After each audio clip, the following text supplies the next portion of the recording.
अस्सलाम वालेकुम। Welcome back to dress stitching by Fatima. उम्मीद करती हूँ कि आप सब खैर आफियत से होंगे। फ्रंट बेल्ट और बैक इलास्टिक लगाने का सबसे आसान तरीका जो कि आप लोग को इजीली समझ आ जाएगा, और अगर आप लोग स्टिचिंग करते हैं या फिर आप लोग सीखना चाहते हैं तो इस वीडियो से आप लोग को आइडिया मिलेगा। आपने बहुत ही आसान तरीके के साथ ट्राउजर हो चाहे वो कैपरी हो, उसमें आपने कैसे इलास्टिक को ऐड करना है। तो आज की वीडियो स्पेशल मैंने आप लोगों के लिए रेडी की है, जो कि मैं आज आप लोग के साथ शेयर कर रही हूँ। आप लोगों ने वीडियो को बिल्कुल भी स्किप नहीं करना, आप लोगों ने वीडियो को मुकम्मल देखना है। तो यहाँ पर है मेरे पास जो ट्राउजर, इसकी हमने यहाँ पर ली है लंबाई और चौड़ाई। वो मैंने इसके ऊपर जब मैं कटिंग करती हूँ तो मैं इसके ऊपर लिख देती हूँ ताकि मुझे समझ आ जाए। तो जब हम लोग ट्राउजर कटिंग करते हैं तो साथ हम इसके ऊपर लंबाई और चौड़ाई का निशान लगा लेते हैं, और जितना इसका हमने पांचा रेडी करना होता है तो हम वो भी इसके ऊपर लिख देते हैं। अगर आप लोग ज्यादा ड्रेस वगैरह स्टिच करते हैं तो ये टिप्स आपके बहुत ही ज्यादा काम आने वाली है। जो मेरे पास यहाँ पर ट्राउजर है, इसकी हमने जो लेंथ रेडी करनी है वो है 37, मतलब के 37 इंच की, और जो इसका हमने ट्राउजर का पांचा रेडी करना है वो करना है हमने 6.5 इंच का। तो पांचे का निशान जितना हमने लगाना होता है, जितना हमने ट्राउजर का पांचा रेडी करना होता है वो भी हम ऊपर लिख देते हैं, और जितना हमने ट्राउजर रेडी करना होता है, जैसे कि यहाँ पर मैंने 37 लिखा है 37 इंच का, तो हमने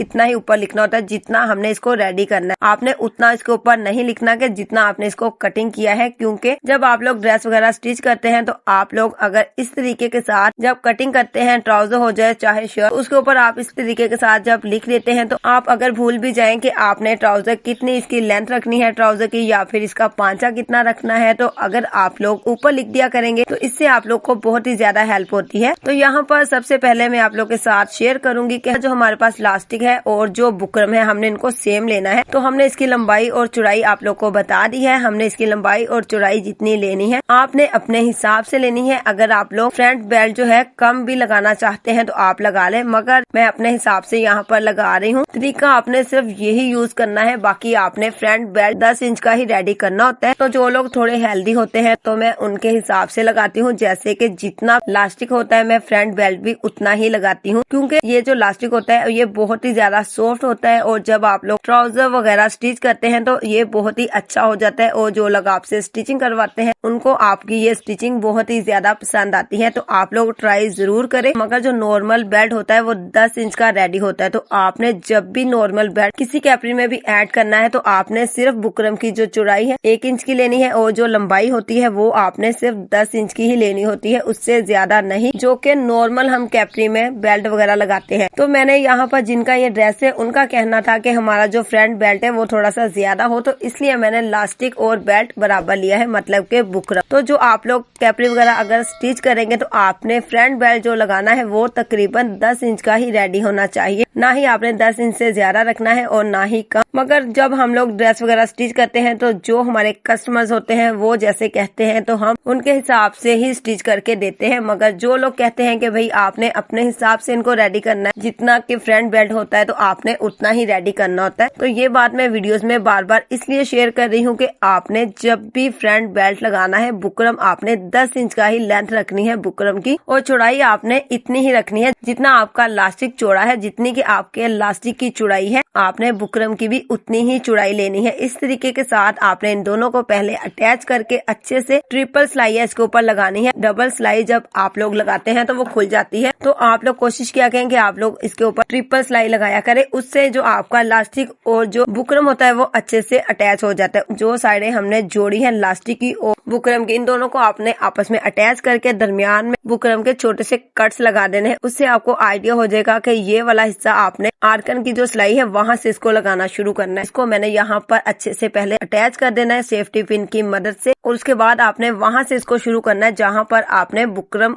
और इलास्टिक की सिलाई लगाई होती है। वो हमारी मेन चीज होती है जितना हमारा बेल्ट रेडी होता है। तो आपने एक सिलाई वहां पर लगानी शुरू करनी है ऊपर वाली साइड से, और इसी तरीके के साथ जैसे आप लोग ट्राउजर को स्टिच करते हैं सेम आपने उसी तरीके के साथ इसको स्टिच करना है। और फिर आपने जब बेल्ट वाली सिलाई लगा लेनी है, उसके बाद आपने जब दूसरी साइड पे सिलाई लगानी है तो वहां पर आपने सिलाई को डबल कर लेना है। फिर आपने नीचे की तरफ जब सिलाई लगानी है तो सेम आपने जैसे सिंपल इलास्टिक लगाते हैं तो उसके बाद आपने इलास्टिक को थोड़ा सा खींच कर कपड़े को आपने सेट कर लेना है, जैसे कि आप लोग इजी तरीके के साथ लगाते हैं इलास्टिक। सिंपल सा तरीका है, तो सेम आपने उसी तरीके के साथ इलास्टिक को खींच कर कपड़े को बराबर कर देना है और हाँ, यहाँ पर अगर आप लोगों का कपड़ा कम हो जाए या ज्यादा अक्सर कपड़ा भर जाता है तो आपने क्या करना है कि जहाँ पर कपड़ा भर जाए वहाँ पर आपने छोटी सी चोनट डाल देनी है। जैसे कि कपड़े को मैंने यहाँ पर मुकम्मल तरीका बताया है। अगर आप लोग को वो इससे समझ ना आ रही हो तो आप लोग वीडियो में देख भी सकते हैं कि मैंने बहुत डिटेल के साथ वीडियोस रेडी की है ताकि आप लोग इसे अच्छे से देख सके और आप भी इस तरीके के साथ फ्रंट बेल्ट जो होता है बैक इलास्टिक वो इजीली अपने ट्राउजर पर अप्लाई कर सकते हैं। अगर आप लोग कैपरी वगैरह स्टिच करेंगे तो इस तरीके के साथ आपने बैक इलास्टिक लगाना है। अगर आप लोग बैक इलास्टिक नहीं लगाएंगे तो वो कैपरी कभी भी नहीं लगती। तो मैं बहुत ज्यादा ड्रेस वगैरह स्टिच करती हूँ तो ये टिप्स मैंने इसलिए आप लोग को बताई है। तो जब भी आप लोग ट्राउजर को कटिंग करें तो जितना आपका ट्राउजर रेडी होगा उसकी आपने लंबाई का भी माप करके निशान लगा देने हैं कि हमारी इतनी लंबाई रखनी है। जैसे कि मैंने यहाँ पर 37 इसकी लंबाई रेडी करनी है तो मैंने वहाँ पर लिख दिया ट्राउजर के ऊपर। और जितना आपने इसका पांचा रेडी करना है मैंने यहाँ पर किया है 6.5 इंच का। तो आपने जितना भी करना है आप उसके ऊपर लिख देंगे। जितने भी आपके पास कपड़े होंगे स्टिच करने वाले तो आपको फिर बार बार माप करने की जरूरत नहीं पड़ेगी। आपको नहीं लगेगा